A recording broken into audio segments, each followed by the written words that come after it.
Hi, I'm Strawberry Singh. I blog about the virtual world of Second Life, and you're currently listening to the yummy Drax Files Radio Hour with Joe Yardley. Oh, wait a second, I said Joe again. You said Joe. It's not her name. Jesus, this is take number 270, whatever it is. I'm used to saying Joe. It's not that hard.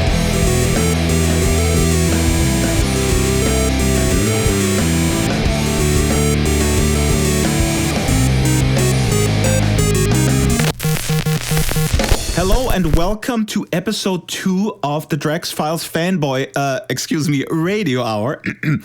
Speak for yourself. Are you not a fanboy, Joe? No, I'm at the most a fan lady. Okay, be that as it may, I don't want to make the same rookie mistake that I did in the inaugural show last week. I didn't even introduce myself properly. My name is Draxter Dupre. I'm in an attic in Berlin, in 1920s Berlin, with Joe Yardley. Hi, Joe. Guten Abend. Hello. Now, we have a really great show today. The theme is the legacy of artist Osprey Therian, who passed away last month. We will talk about her influence that she had on a lot of residents. We will talk about history a lot that is contextual to what she did. We will talk to Babbage Linden, a former Linden who knew her and who posted a great blog post entitled, and I'm paraphrasing, whenever somebody talks about the failure of Second Life, I tell them about Osprey. And we have that interview later in the show. But first, I want to play a clip. Marion McCann called in the Skype line. Marion McCann is a prominent builder and longtime Second Life resident. She shared a few thoughts, what Osprey meant to her. This is Marianne McCann. I want to leave a message regarding Osprey. Osprey Therian inspired me on so many levels. The photography contest that she used to do in Nova Albion, The Show Must Go On, with just so many things I can't even begin to count them all. If it hadn't been for her, a lot of my fun just wouldn't have happened. A lot of my inspiration wouldn't have come to do the things that I do in Bay City and beyond. For that, Vivian, the person behind Osprey, will certainly be missed from this world that we share. Thank you. We'll have more on Osprey later, and we will examine how relationships that we form in world with people who we may not have ever met in the physical world can be just as deep, if not more so. Now, I want to briefly get to the feedback. First of all, a disclaimer. We are not the BBC. We are not investigative journalism. We are not pretending that we are. The budget of this show at this moment is zero. It's minus 20. Minus 20 US or Linden? Euros. The reason why I'm bringing this up is we had one comment on the New World Notes blog that criticized us for having Ashkin on, saying that we need more investigative journalism in Second Life. Well, I completely agree we need more investigative journalism in Second Life. Ashkin was involved in a controversial issue a few years ago surrounding the Red Zone security device that was banned from Second Life. Ashkin had a similar device on the market. We have links on the blog. You can read up on this yourself and go into the nitty-gritty of the issue.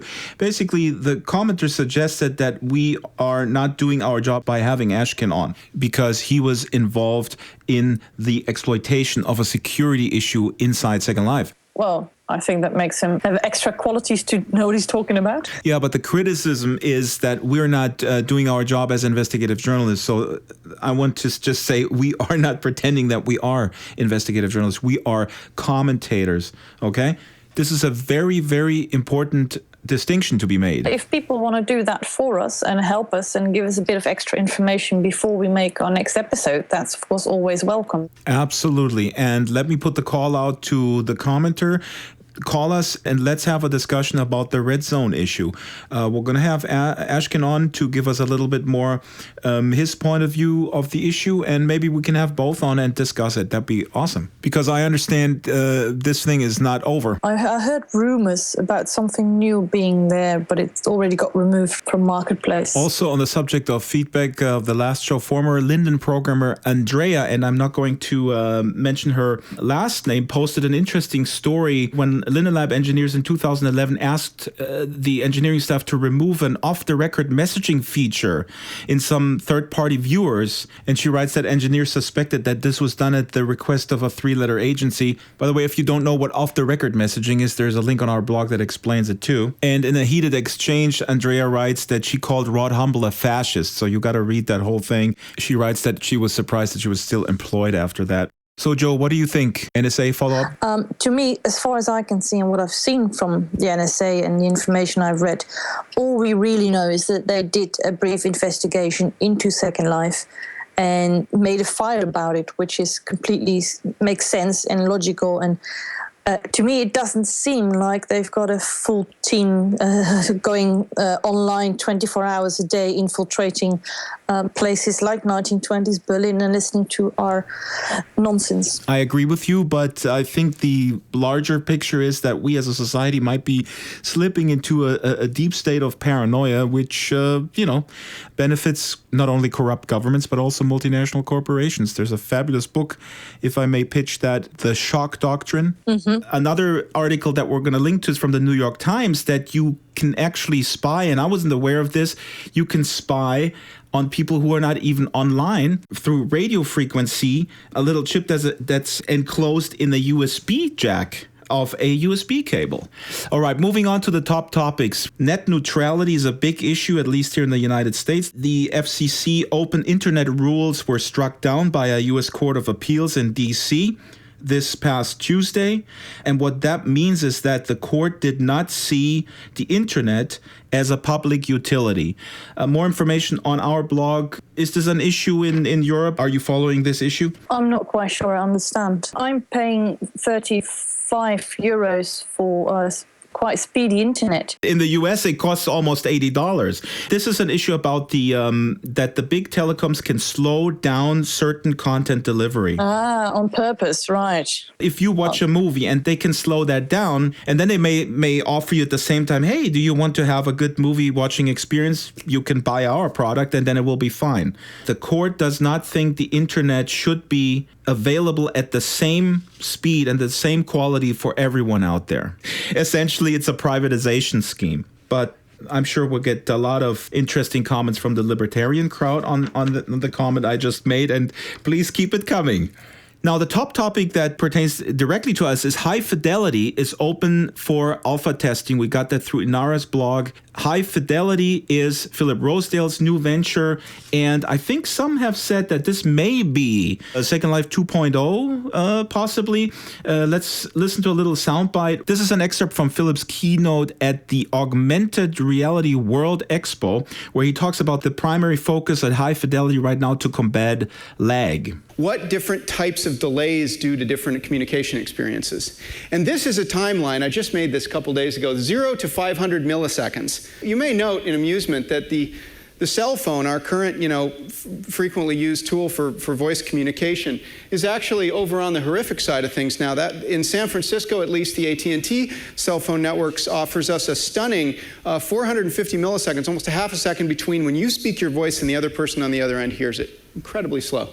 Skype is actually quite a bit better at 275. That's intuitively why I think a lot of us jump on Skype now. It's a personal thought that I have. Audio quality is quite good as well. But all these really good emotional experiences that we have are experiences in which the signal delays between us are quite small. So for example, 15 milliseconds is the point at which two professional artists, like musicians, are unable to jam together. They're unable to play music together.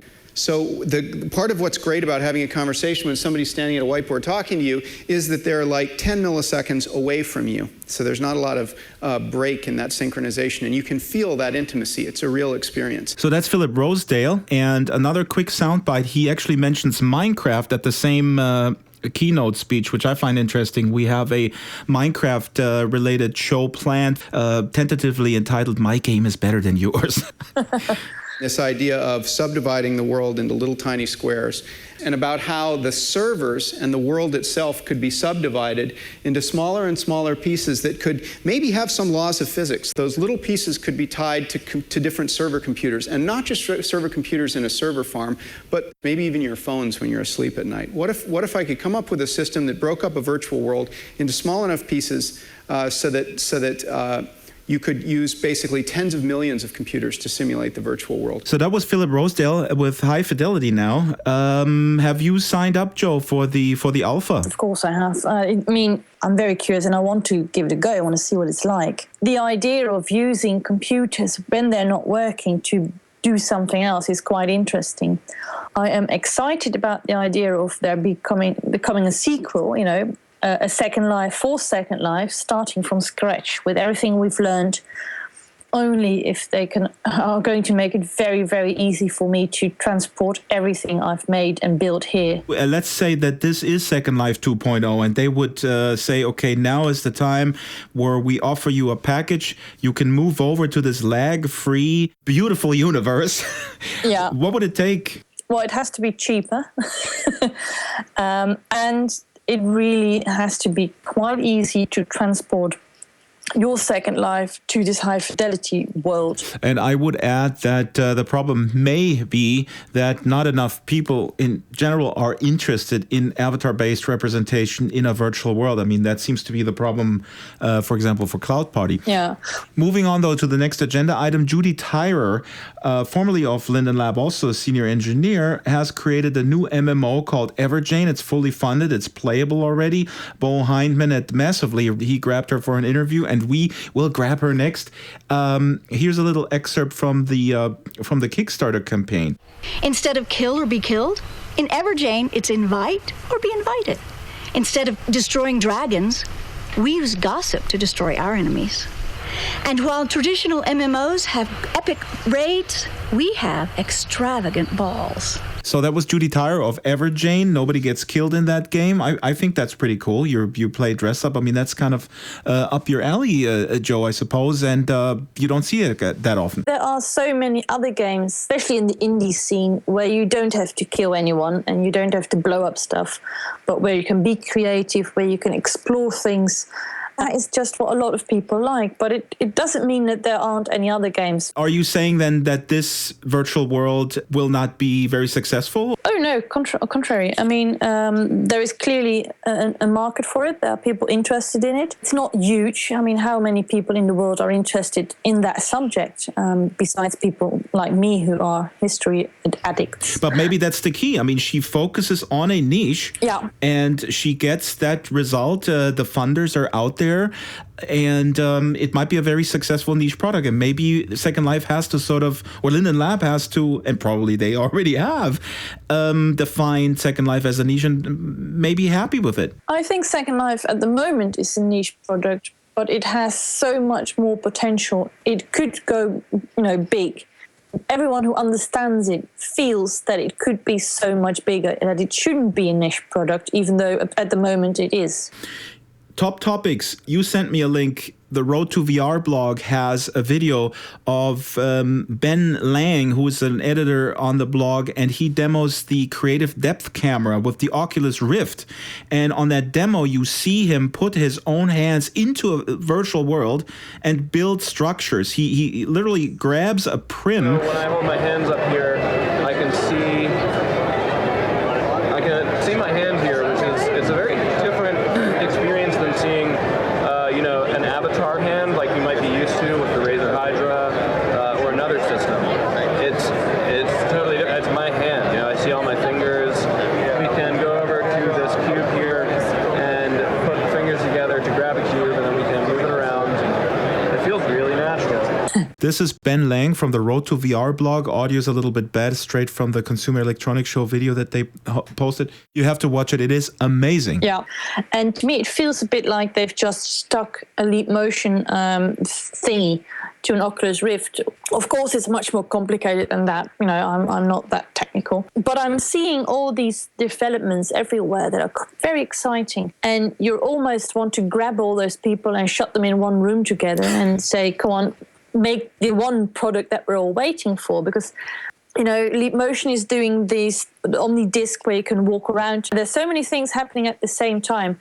If we bring this to Second Life, I could, do a voice command or press space or whatever, do something, and a keyboard could appear on our screen, and we could type in the air on this keyboard, and that could be translated into chat. Yes, and your idea, fabulous. Lock all these whiz kids from the VR hardware movement into one room and show them Second Life until they get it. Every time I hear another Kickstarter starting or people talking about what they're going to do with Oculus Rift, it's going to make me shout at them. We've been doing that in Second Life for 10 years. I'll send you a link where they're saying, imagine being able to visit a virtual museum, and they've got this video. And visit the Guggenheim, the Rijksmuseum, all in one day using virtual reality with peppy music underneath you. They're so excited about their own idea, and I'm looking at it and thinking, I know that. I've seen it. We've had the Dresden Gallery here in Berlin. That's right. It closed down. That is one of the saddest things. Absolutely. Yeah, the Linden Lab should have tried something to keep it. But anyway, I've seen the Dresden Gallery in Second Life, and I was blown away. Then they show me this 3D basic sort of museum sort of thingy, and we're supposed to be impressed and think that this is the museum of the future. And it makes us realize that there are so many people out there who have no idea, not just what Second Life has to offer, but what modern day technology, virtual reality, Oculus Rift, etc., can do. The ad campaign for Linden Lab should be, you got the goggles, we got the world. Oh, that'll be a good one, yeah.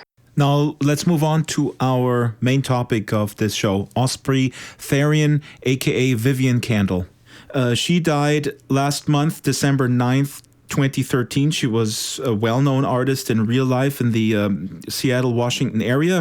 Her paintings hang in the headquarters of Microsoft and Bank of America, among others. In Second Life, she did it all.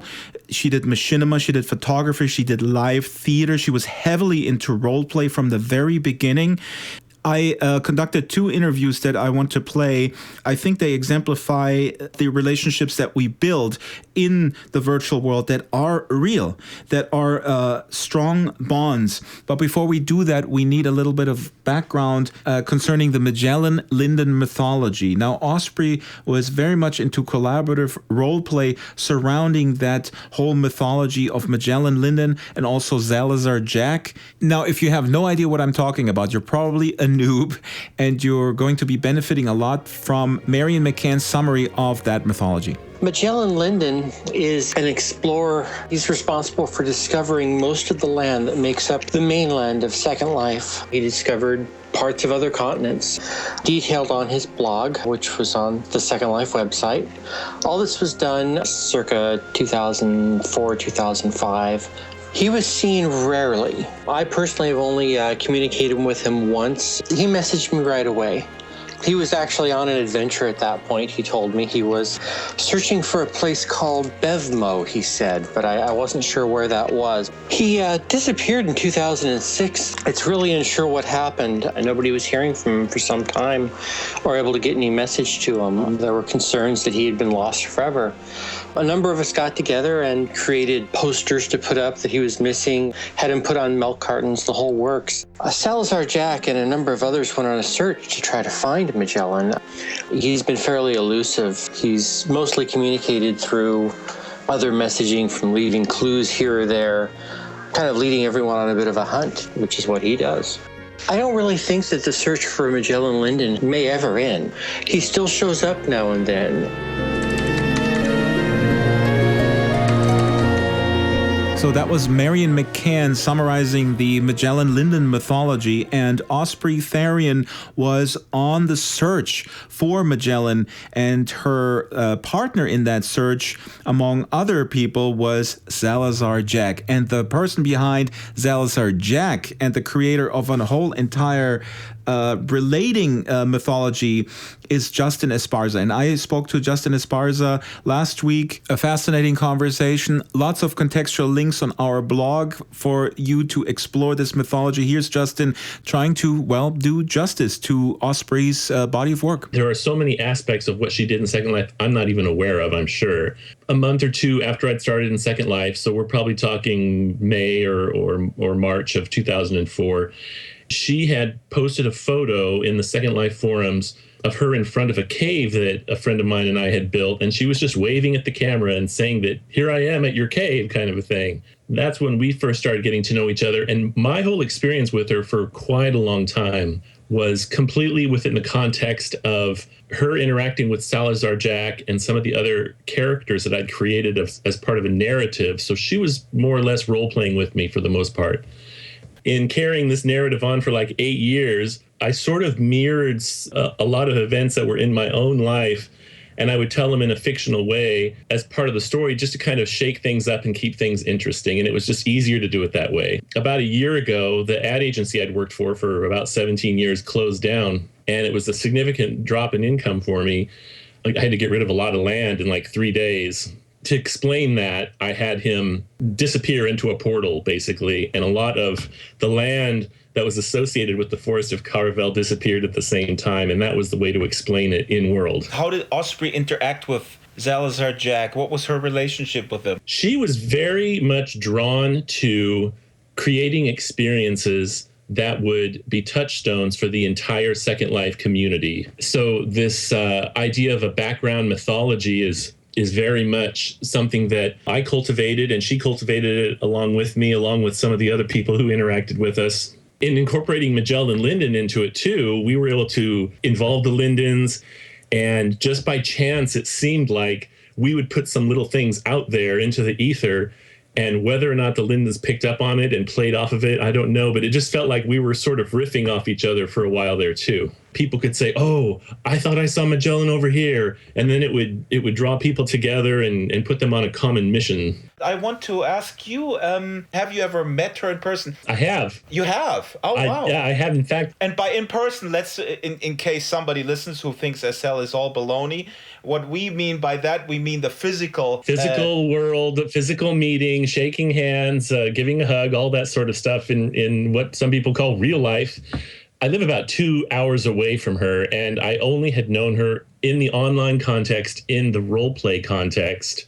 There were points when I'd have to kind of drop the facade, and I began to know that she lived fairly close, and I had inklings about some of the things that she had done prior to Second Life, even outside of being online at all, because she was a very accomplished artist in Olympia, Washington. So we talk always about this real versus virtual. I mean, this is sort of the big, ridiculous dichotomy out there where people dismiss the online interaction as something that is not real. Maybe comment on that a little bit, how real it was for you.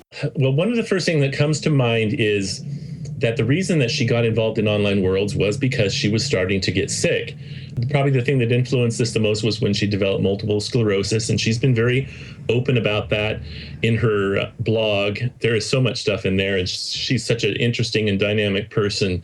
But as she started to deteriorate physically, she got more into online worlds and channeled her creativity away from doing physical painting to working in the online world.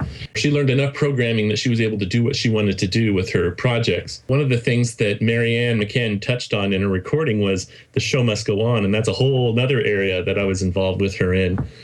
We had a group of friends get together and basically put on a variety vaudeville kind of a show, different vignettes, different sketches that we wrote ourselves, created all the costumes ourselves, procured items or made them, purchased them, animations, anything that would do what we wanted to do. We did it live in front of an audience, and so we'd get the feedback and the reaction right away. And one of the shows I remember, Torley and his real-life wife were in the audience, and now that I think about it, I thought, well, it's kind of like Jay-Z and Beyonce being in the audience of your show, I think it went on for 1 or 2 more years after that. And what was really cool to hear was that show, The Show Must Go On, inspired Zane Till and his group of Tinies in Raglan Shire create a regular variety show as well. So things that she initiated have continued to multiply and evolve with other people as well. When we're faced in trying to explain how a friendship avatar to avatar can feel so incredibly important, although you have never met that person. You know, it seems to be such an issue for some people that we don't know who that is. Maybe the pendulum will swing back and we reevaluate how important it is to have the power over our own identity. I think it really allows you to be who you really are in a lot of ways, and allows you to present yourself as you really are. I mean, if you choose to other people. And, you know, we want to get all metaphysical on you, but at a really basic level, if you're tuned into your instincts, I think sometimes your gut feeling really does play out true when you encounter someone over time and that trust builds up, that you just kind of know who they are because you can see them interacting with the world in lots of different ways. You interact with them, you see them interacting with other people, and you get a sense for who somebody is, even if you've never met them in the physical world or never spoken to them on the phone. It is just another type of communication. And, you know, back in the olden days, people would have pen pals, and sometimes they knew them beforehand and sometimes they didn't. Sometimes students would just get a random student in another country and start a pen pal relationship with them, and so they would get to know them.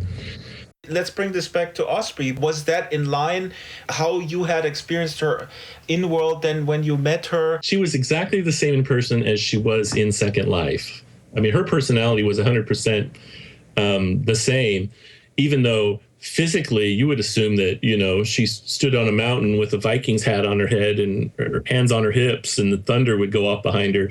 And in the physical world, you know, she was a woman with multiple sclerosis with very limited movement. But, you know, her mind was just very much exactly the same. As you would interact with her, you would forget everything else. She was open about her illness, and she was open also documenting her. I mean, the last tweet was busy dying was her last tweet. Exactly. She had on November 26th, she had posted that she had made a decision to stop eating and drinking. I think something that one of her friends, Engine Mysterio, pointed out on her blog was really true in that she never brought up her illness in World unless it was necessary to explain why maybe she hadn't responded right away or something. So she didn't spend like her blog documenting her whole illness at all. It was just if she needed to write something to explain, she would do that. Obviously, towards the end, I think she felt the need to, you know, let the people who cared about her know what was going on and why she might not be around at some point in the future. You mentioned to me that there is a way now that she lives on. How? Well, about a year and a half ago, that was the first time that I had gone down to see her physically. And then about a month ago, Enja and I went down again, and that was the last time that we had a meal with her. So that was before we even knew she was going to stop eating. We were just kind of talking about things in general and life in general and philosophical things about the afterlife and stuff like that. And then it wasn't too long after that she posted that she was getting into more pain issues and she was going to stop eating and drinking. And she wanted to know if I was interested in a lifetime account that she had for almost all of her land that's in Bodega. She just wanted to give me the lifetime account just to use kind of in any way that I wanted to. And I said, well, why don't we just use that to keep your land as it is in Bodega? Because you've got so many interesting things there. And then I said, well, what about your legacy for Osprey? What is it that you would like to do with her? I mean, there's so many things tied to her in World. And we were talking about that more. And because she had always loved the idea of being able to transfer her brain into a robot at some point and being able to continue on and get out of this body that was just not working for her anymore. For her, it was so tantalizing, some of these advancements that were being made with exoskeletons and with the robots from DARPA and all these things that she was so interested in. And it just seemed like she was just not quite going to make it to the point where that was going to become possible for her. So then I said, well, what if you just continued on with Osprey's character after you passed away and allow her to interact with the world, maybe at some point with all of this stuff that you've amassed online, She transfers her identity. She gives it into your hands and says to you, do something with it. I knew it was like, okay, well, it can't be where I'm trying to be the real you, because that's totally inappropriate, you know. So what we have to do is we have to continue Osprey on as her role-playing Osprey in this ongoing narrative, and make it extremely clear and very obvious that the real-life creator, Vivian Kendall, who created this avatar and inhabited it up until at whatever point she would pass away, that was a definite dividing point, and that from that moment on, she would continue as a fictional character. We decided to base the nature of the character on the Linden's Magellan Linden, and on how much he would interact with people and how often he might appear in world, be part of some sort of an event. Basically, she said, you know, I have complete trust in you. I know what you've done up to this point with characters, and I trust your gut and take her wherever she needs to go. And she had already established a relationship with Magellan at some point, and some of her objects are actually on his beach in the Squall region. So I don't even know to what extent she was involved with the Lindens or whoever was behind Magellan Linden in creating that, but she's got some sort of ties there that I'm aware of, still mysterious to the end, if you will. This is amazing. When we're projecting forward, technology is moving so fast. Do you think it will be possible in our lifetime to create an AI based on what we know about Osprey? Oh, I definitely think so. The ability for computers to mimic human movement, the ongoing development of artificial intelligence to mimic human responses. If you start adding to that, sort of like Blade Runner, memories, artificial memories from people, I think you could create definitely a more entertaining interactive artificial intelligence. I think you're going to start seeing computer-generated stories and narratives based on some of these artificial constructs. So there's role play, and it would be not a good idea to pretend that she's alive. No. In fact, you had mentioned her last tweet, which was busy dying, and she definitely communicated and interacted with people up till the very end. And so obviously that was important for her to keep everybody current with what was happening with her, as she was always want to do. But interestingly, her second to her last tweet was completely Second Life role play. She had directed it towards Salazar Jack and said, I have an idea how to get to where you are. Mrs. T said it's dangerous, but I have to try. Hang on. So, even at that point, she was already preparing to transition her avatar, Osprey Therian, into this ongoing role-play, narrative, fictional character. It's beautiful, and it's great that you're doing it and that she gave you permission to do it, and it's an amazingly beautiful. Well, let's just call it an experiment. It is an experiment. There's no roadmap really. She has verbally and in emails expressed the desire to transfer over these accounts and to continue Osprey on in this manner. And it's my understanding she's included it officially in her will. And so I still need to meet again with the executor of her estate to continue down that path. And then I'll be contacting the Lindens once I have that documentation so I can present it to them and give them the opportunity to put their blessing on it as well.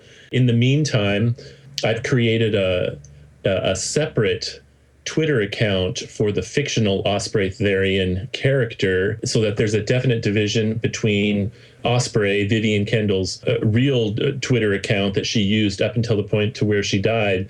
I went into the profile for Osprey, and under the Second Life part, there's definitely an explanation as to what has happened with Osprey Therian and her creator, Vivian Kendall, and how after Vivian's death on December 9th, all of the posts after that are created by me and whoever else becomes involved with Caravel.com at some point. We had an event for the role players for Osprey Therian where she, as she had indicated that she had a plan on how to get to Salazar Jack, she went through an unstable portal in the Rodeo region in an attempt to go search for Salazar Jack. And there were a couple of other residents who got equipped with supplies and weapons and everything else and went through the portal with her. And it was a great time for people in world to be able to sort of be with Osprey and say their thanks, wish her luck, say goodbye, watch her go through the portal or go through with her, and then log out. That was Jack Esparza. I also interviewed a prominent former Linden about Osprey and his relationship with Osprey. Here he is introducing himself. I'm Jim Purbrick. Originally in Second Life, my first Second Life identity was Doc Boffin, and I started using Second Life in 2004, I think, summer of 2004. I joined Linden Lab and became Babbage Linden and worked on the scripting APIs in Second Life for about 5 years. So I started working from home in Nottingham, and then I moved to Brighton to set up the Linden Lab office in Brighton. Mm-hmm. Now, you wrote a really moving blog post about Osprey and this constant narrative that Second Life failed somehow. What was your point in that blog post? Why is Osprey for you an example of how it actually succeeded?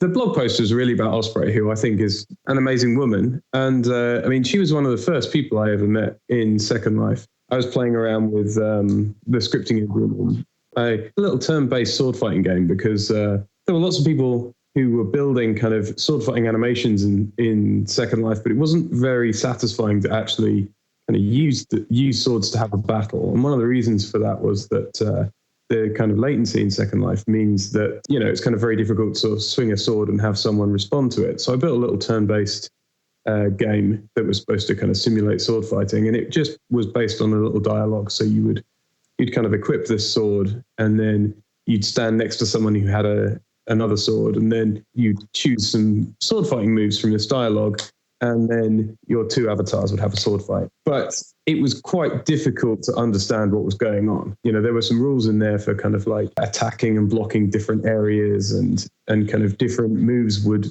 defend against different other moves, but it was very difficult to understand what was going on. I mean, you could have a conversation in Second Life for about 10 minutes and explain what was happening, and some people would get it, but most people wouldn't. And so we thought, well, it'd be good to have some graphics. It'd be good to have kind of an interface that would hopefully go some way to explain what was going on. So I wrote a post on the Second Life forums that existed at the time and said, hey, I'm looking for someone who might be interested in doing some kind of art and design work for this little game that I've made. And Osprey was the first person to respond. And so we met up in Second Life and played around, and she was kind of quite into role-playing stuff as well. And just mega creative, incredibly enthusiastic and energetic. So we just hit it off straight away. And it was one of my first experiences of Second Life. And I think it really affected my kind of impression of Second Life going forward, that there were these, you know, at least one super creative, enthusiastic, friendly person who would love to kind of jump in and help you out in kind of building stuff. That affected my view of Second Life for a long time. I mean,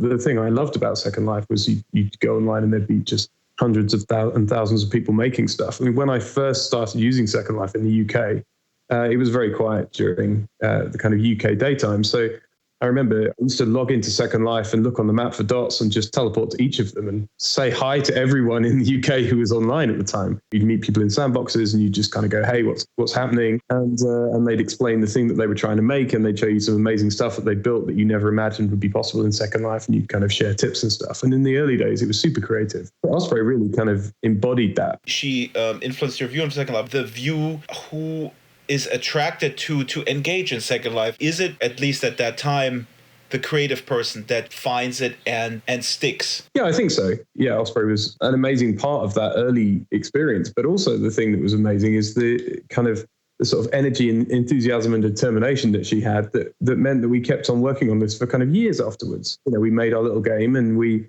found some people who liked it, and then we just kind of carried on improving it. And the kind of creative relationship we had was great. You know, we would at least once a week, we'd log on and we'd improve things and we'd tinker with stuff. And Osprey organized these kind of weekly meetups on a Sunday night, which I think went on for like 2 or 3 years or something. So a huge amount of the energy for that project came from Osprey. You know, in some ways I kind of, you know, I got a lot busier when I started working on Second Life.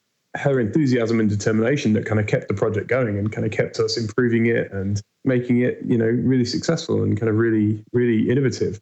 One of the few times I think I've worked with anyone where they've ended up having kind of more determination and enthusiasm than I have. I mean, I often, in a lot of the projects that I get involved in, I seem to find myself becoming the guy who kind of tries to kind of keep everything going and kind of keep the enthusiasm going and stuff. And Osprey is one of the few people I've ever met who's had like more energy and determination than me. I felt bad for not contributing more, really.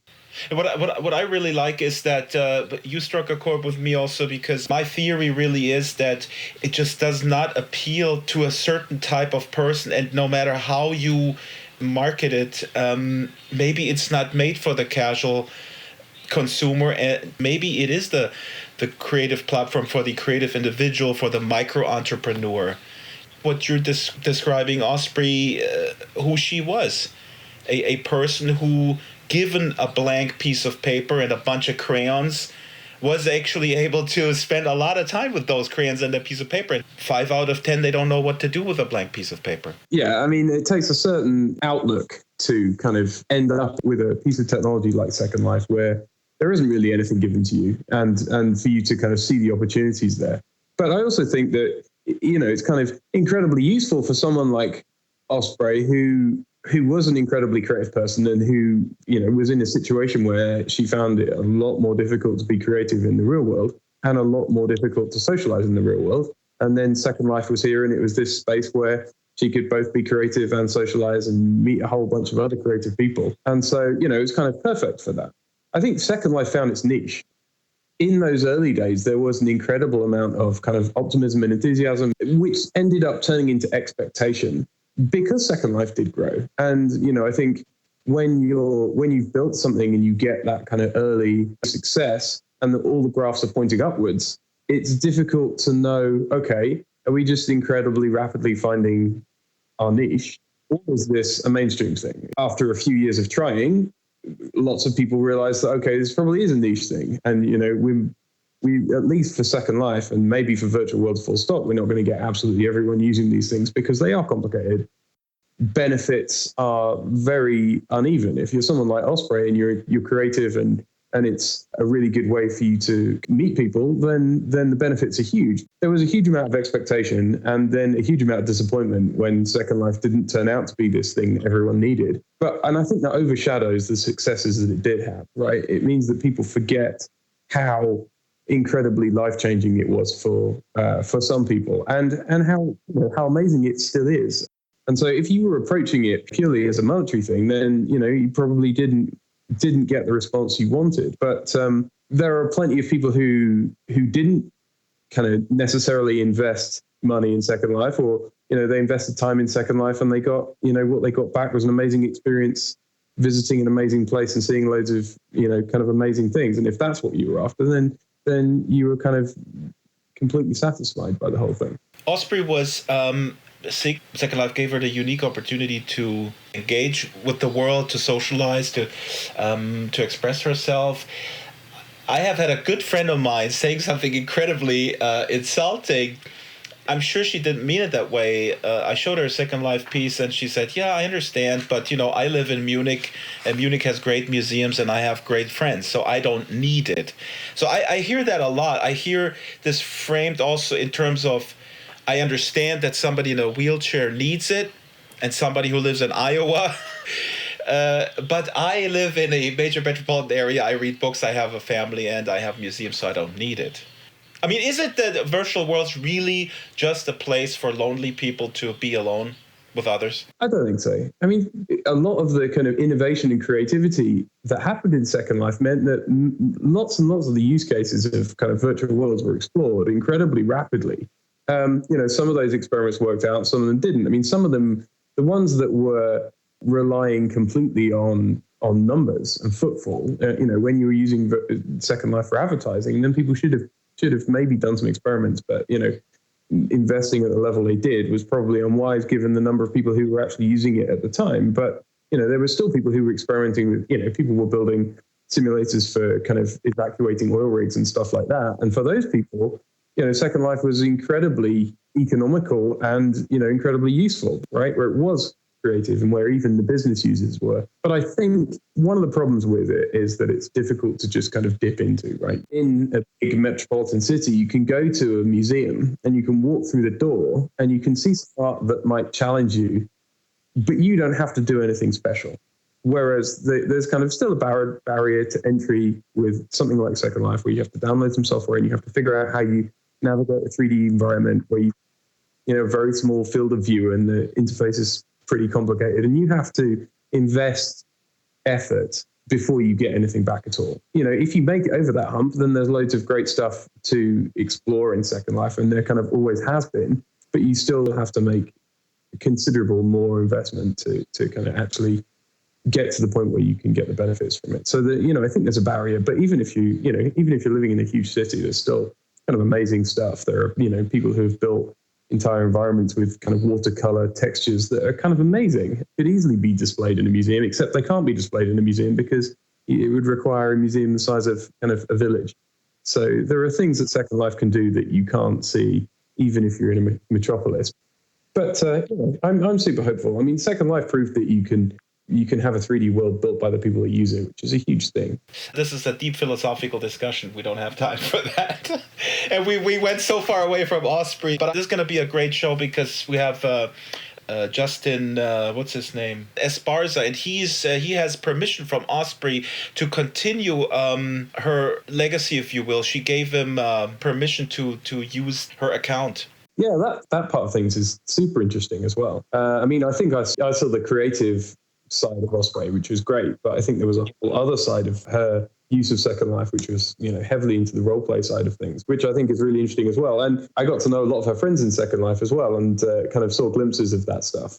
She would always be showing me amazing stuff in Second Life, and kind of would turn up with stuff that she found in Second Life, and kind of show and tell stuff was kind of really cool as well. And the last time we met up, which was really great, was we met up for Second Life's 10th birthday a few months ago. A few of the ex-Lindens met up in Second Life, and we kind of I invited Osprey along because I hadn't seen her for a while. And, it was great to meet up. We hung out, we visited a bunch of amazing things in Second Life.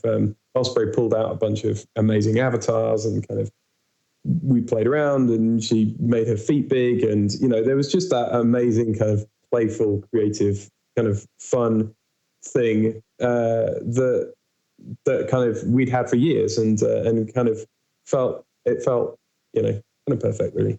Do you still log in? I keep track of, I kind of keep an eye on Second Life because it was an amazing thing. I mean, that whole period of my life was just this amazing kind of neon thing. Working at Linden and working on Second Life was a really amazing experience for kind of 4 or 5 years, to the point where lots of things before and after seem kind of grey and mundane in comparison, really. I mean, it was just kind of an amazing experience and incredibly rewarding. And now you have to wear a tie to work again. Yeah, it's not quite that bad. I mean, I get to work on some pretty cool stuff right now, and I've been really lucky in the projects that I've worked on. But Second Life is uniquely rewarding in that way. So that was Jim Pobrick about his relationship with Osprey. The fact that we can have these relationships, I think that's something people outside cannot understand. That we have deep relationships with people that we only know through their not only through their avatar visual, but also through the avatar persona, which may be different from their real life persona. Yeah, absolutely. I found myself to be very surprised at getting very attached to avatars, not just other avatars, but also my own. And it's very difficult to explain to people who've not experienced it themselves. These are people that we communicate with day in, day out. We chat with them. When one of them vanishes, and unfortunately that happens quite a lot in Second Life, or if they just disappear for a little bit and that they've got real life issues, you get worried. As Jack mentioned in the earlier interview, he has written permission from Osprey to use her accounts, and he will continue sort of a fictional version of her. He has access to her Flickr account, and we're going to link to it on the blog. This is from the Second Life wiki, how to deal with your estate planning. I encourage everyone to read over this document and put things into place. Yeah, absolutely. I mean, I don't want to be arrogant about how fantastic the 1920s Berlin community is, but it would be sad if 1920s Berlin just vanished because I had an accident, and even if I wasn't dead, I was in a hospital and couldn't be online for a couple of weeks or months, because that's what happens when you don't pay your tier. Just to avoid that, make sure that someone knows your information and can take over your avatar, even if it's just for temporarily. It's interesting that you also mentioned that I have the same experience, that I feel somewhat, strange or worried if there are a few people who I usually at least chat every once in a week and they just disappear. I'm sure people have that same feeling with a Facebook friend that they don't know. But again, with us, with avatar-based representation, it's, I think, I would say it's on a higher plane than on Facebook. Absolutely, because I don't hang out with my Facebook friends. I mean, I write a little bit and then they respond. I see a picture and I respond. We don't sit in an attic room and talk for hours about all sorts of things. You can't do that in Facebook. Like we're doing right now, and I'm suffering from you incessantly smoking cigarettes. Oh, shut up. You're such a big girl's blouse. Okay, we're out of time. This was a great discussion, and I hope you enjoyed it too. I very much enjoy our weekly get-togethers. Absolutely. Last words, I want to reiterate, Skype challenge here, because we are on radio. Maybe we are on radio because we have the faces for radio. Who knows? Speak for yourself. I want to issue a Skype challenge so that you guys call in, and keep this under 2 minutes. Call us with this story. Does your spouse, partner, best friend approve of Second Life? Now, for the folks who are single at the moment, do you hide your Second Life passion? Let's call it passion. Your Second Life passion when you date. Is it a topic of conversation, or is it something that you kind of keep in the back burner, like let's say, as if you were maybe a Mormon or a member of some strange religion? Perhaps not just for the people that you date, but for friends and family in general. Is it something that you hide when you go to a party, or when you're meeting your aunt and uncle and ask you what you've been doing lately? That doesn't have to be, romantically involved people. I like that, Joe, you expanded this challenge. Absolutely. In short, do you come out of the virtual closet? So, at the end of the show, we do little recommendations, or what are we doing this weekend? I'm not doing much this weekend. What are you doing? Any recommendations? Any favorite things, Joe? Well, this weekend, we're opening the brand new Babylon cinema that I've built in for 1920s Berlin. And Miff McMahon, the manager, is going to play as a lovely Marlene Dietrich movie. And I would like to suggest a sim for people to visit if they've got the time. And it's Aurelio Oliva's sim called Vintage Village. If you look it up, it is absolutely stunning. It is fantastic, like sort of an old European fairy tale sim. And across from the water, from the bridge, they have Northern Auckland's Dirty Rat place, and it's very bit spooky, bit dirty, but it's a very, very nice place, especially if you're into photography. A sim that you have to see. All right, next show, Esteban Winsmore and the whole issue of griefing. Oh dear, oh dear, oh dear. That's going to be interesting. A lot of bleeping. Yeah, we will be closing the door of the attic just in case he decides to. He's not coming in my attic. He's a really lovely chap, and he doesn't swear at least in the interview, he doesn't swear at all. And it's going to be quite revealing to look into his mind. I think yeah, that's going to be big. I'm looking forward to that. That's it for the show. Let me just mention, if you want to support the show, send us an in-world message and we'll talk about it. There is a plan on the table right now, how you can support it, how you can get your name or your business mentioned, how you can support us with the station ID. There's a little money involved that goes towards the running costs, the blog, the hosting on WordPress, and all that kind of related stuff. It's very reasonable pricing. Give us a call or send us a message. Here to take us out with the Old Timer Talk segment. Woohoo! The first time the Old Timer Talk segment comes on, Madame Thespian Underhill, and she'll introduce herself. She's been an SL resident since 2002. This is going to take us out for today with a music bed performed live in Second Life. Juniverse Stockholm is the musical artist. Joe, it was a pleasure in the attic. I'll see you next week, and bye-bye. Auf Wiedersehen.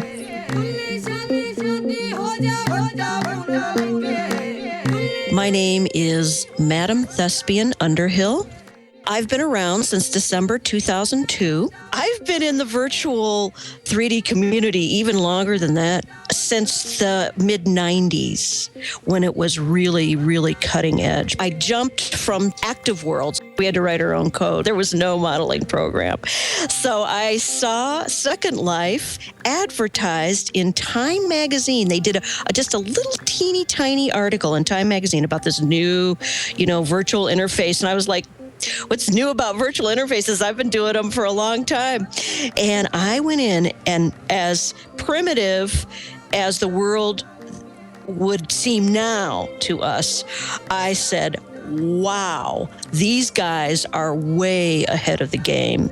In Active Worlds, you were given just a kind of a library of already ready-made primitives to work from, and you just cloned them and renamed them. There was a set number of shapes, and you couldn't edit the shapes at all. You had to build your objects from the shapes that were, and just put things together and sync things into other things to make it kind of look like something, like a chair or whatever. It took a day to design a couch. In contrast, Second Life had a modeler that was a WYSIWYG. What you see is what you get. My home is on one of the original legacy sims called Clementina. I bought a land there before we went public, when we were still in beta, and I still have it. My house is still there. I'm right underneath the old governor's mansion. I'm guessing there may have been several hundred of us. The way the economy worked was that you were given a stipend every week. It was 1,000 lindens a week just for playing. If you logged in each week, you were given 1,000 stipends for that week. It quickly went down to 500, and that's where it is today for us charter members. We still get a 500 linden stipend a week. The mentor program, the very first one, was started by Char Linden, C-H-A-R Linden. She asked us to volunteer, about 20 of us who had been using the program and wanted to have around for when we went public to give classes on how to use the interface. We didn't have streaming, and we didn't have sound. We didn't even have scripted sound. It was all silent and texted. When we got sound, scripted sound was the first sound that came in. For the first time, people were just blown away. When we could actually upload sound bites, those 10-second sound bites that you're allowed to upload, that was a mind blower. So everybody started bootlegging music. The biggest problem, as always, was that griefers would find their way into these welcome sims, these greeting sims, and just be immature. The manager of that sim could bump them out before they had done too much damage. The landing port right there always had, 2 or 3 layers of avatars coming in, and nobody knowing what, when you're new, you don't know to just get out of the way. You land somewhere, if you're on top of someone, get out of the way. Everybody just stands there going, what's going on? What is this place? In real life, I'm a former professional actor from Chicago. I no longer do that on a regular basis, but I still love the theater, and I thought, wouldn't it be interesting to start doing theater in here in this new medium? So I did get involved in a Shakespeare company at first, when voice first came in, and then about a year after that, I joined the Avatar Repertory Theater Company, which still, after almost 7 years now, we've been working in the grid as a company, and we have our own theater and our own space on the Cookie Sim. My first love is building. I love to just fly around and look at what people are doing. Look at the art installations. I like the destination guide. I go in there, I kind of browse through it. Good grief, you could spend hours. And then I get inspired, and then I come back to my own personal sandbox and I start building. I have not lost my enthusiasm for Second Life. I've been doing this for 12 years, and I'm still continually fascinated by what you can do in Second Life, the creativity that I see, groups of people that I've been involved with as far as in the arts and literature and poetry and theater. It's just amazing. The friends that I've made, especially in the theater company that I've been with, we know each other. We know each other's families, about the families in our lives, and it's great. Oh, another thing I want to add is Linden Lab has a place, I don't know exactly where it is. It's called the Beta Memorial Wall. And they've chiseled into the stone all the original Beta members. And we're also on the original T-shirt. Yeah. There was just a few of us kind of experimenters with this. So we were all in this together. There was a very close sense of camaraderie, even with people you didn't know at all. You'd say hi to someone. An avatar you'd see flying around. Oh, hi. Now, you're in a store and you don't want to make eye contact with anybody. If you go shopping, because there's so many people and you just don't want to get dragged into a conversation or whatever, The Drax Files Radio Hour with Joe Yardley is a weekly production of Basic Drax Entertainment. The show is supported by Beth Ghost Raven, Rag Media, Franz Charming, Joyce Betancourt, Humanoid Animations, Alfonso Perferle, Lindsay Carter, Kokoya, Mad P Productions, and Joe Nickens. Special thanks to Strawberry Singh for providing the station ID this week. Contact the show via Skype, Drax Files, Avatar Drax Files, or email radio@draxfiles.com.